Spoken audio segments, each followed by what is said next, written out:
Para si Kibuloy. Si Kibuloy ba binabanggit nyo?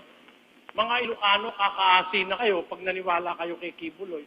Tagaron yun sa amin, Kapampangan yun. Napunta sa Mindanao. Tapos, ay nagmangangaral sa Mindanao.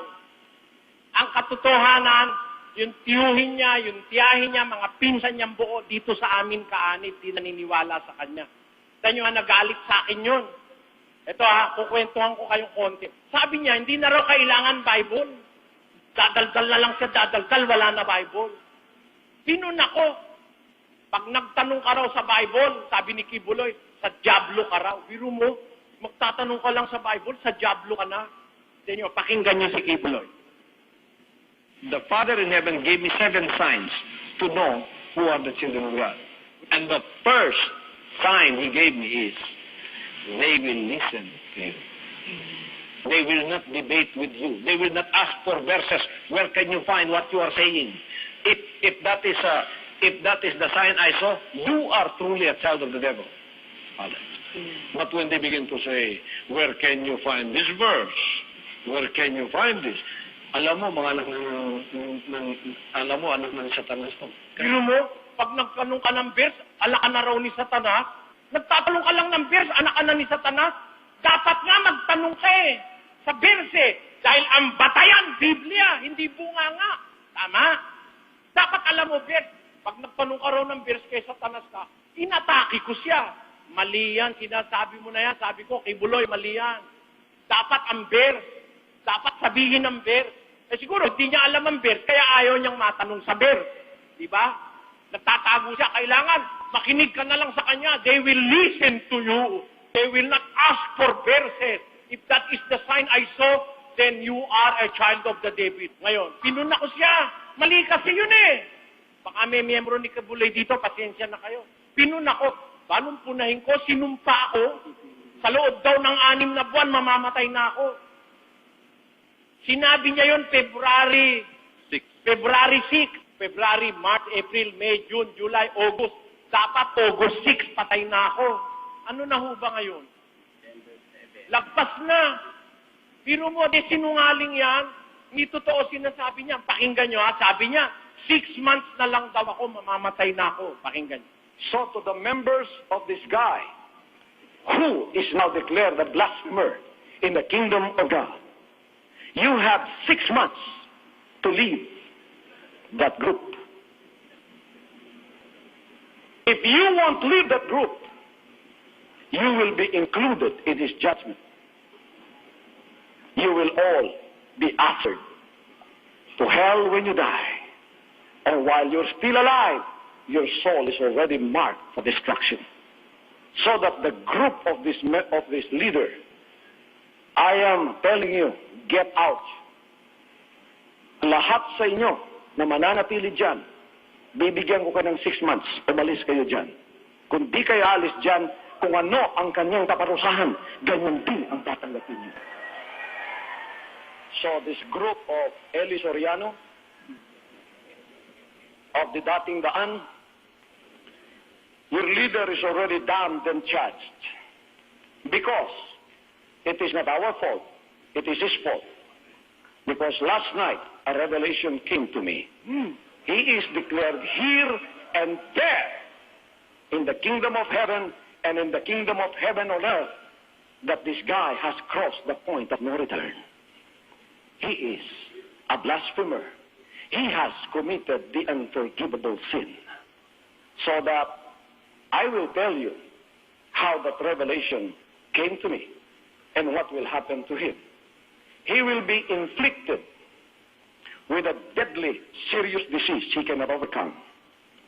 And it will eat up his guts. What a sort of punishment for a man who is hard-headed because of the sin of pride. Biro mo, 6 na buwan, mamamatay na raw ako. Awa naman ng Diyos. Sino ba magsasabi kung kailan tayo mamamatay? Walang makakapagsabi nung kahit nga doktor nagkakamali. Diyos lang ang may-ari ng buhay.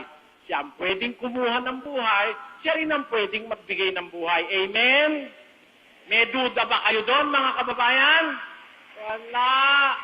Ang Diyos ang may-ari. Siya lang ang magsasabi kung tama, kung mali. Siya rin ang magsasabi kung mabubuhay ka o kung mamamatay ka na.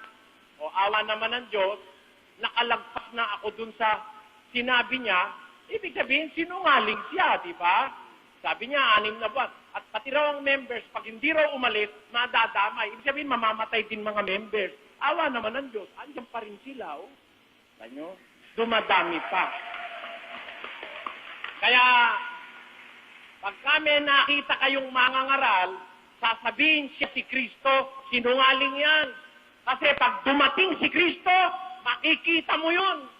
Hindi malilihim yun. Basa, Mateo 24, 29. Tatapwa, karak-karakang pagkatapos ng kapigatian sa mga araw na yaon, ay magdidilimang araw at ang buwan ay hindi magbibigay ng kanyang liwanag at mga lalaglag ang mga bituin mula sa langit at magsisipangatalang mga kapangyarihan sa langit. At kung magkagayoy lilitaw ang tanda ng anak ng tao sa langit at kung magkagayoy magsisitaghoy ang lahat ng mga angkan sa lupa, makikita nila. Makikita, hindi. Makikita nila ang anak ng tao na paparitong sumasaalapaat ng langit na may kapangyarihan at dakilang kapangyarihan. Hanggang saan siya makikita? Sapagkat gaya ng kidlat na kumikidlat sa silanganan at nakikita hanggang sa kalunuran, gayon din naman ang pagparito ng anak ng tao. Makikita ba siya pag dumating siya, mga kapatid? Mula kanluran hanggang silanganan, makikita. Si Kibuloy, dumating, walang nakakita. Ano ka? Sabi ng Biblia, makikita siya ng lahat ng angkan sa lupa. Tapos sasabihin mo, ikaw, alam nyo, ang claim niya, siya raw yung anak ng Diyos, dumating na raw siya. Ba't dumating ka, hindi namin nabalitaan sa Davao ka lumitaw. Dapat nang gagaling ka sa langit, makita ka namin, di ba, no? Siya lumitaw sa Davao, pinanganak sa Lubao. Sinungaling itong taong ito. Sinungaling yan. Pakita natin ang ebidensya. Siya raw yung anak ng Diyos. He is the Son of God. Hinigay na raw sa kanya ng Ama lahat ng kapamahalaan, pati sa langit. Pakibasa. Yan po ang nakalagay sa kanilang publikasyon, pati sa kanilang website. April 25, 2004, the official turnover of power from the Father to His Son. About 2 weeks earlier, Pastor Apollo received a revelation from the Father that all power in heaven and earth and the riches, wealth, prestige, and authority will be handed over to him as the Son. Siya raw yung anak. Lahat daw ng kapangyarihan, power, authority, ibinigay na sa kanya ng Diyos noong 2004 pa. Huwag kayo maniwala dyan, kapatid. Pagdating ni Kristo, makikita siya. Walang hindi makakikita. Lahat ng mata, pati bulag. Pakinggan nyo, Apokalipsis 1. Narito, siya'y pumaparitong nasa sa mga alapaap at makikita siya ng bawat mata.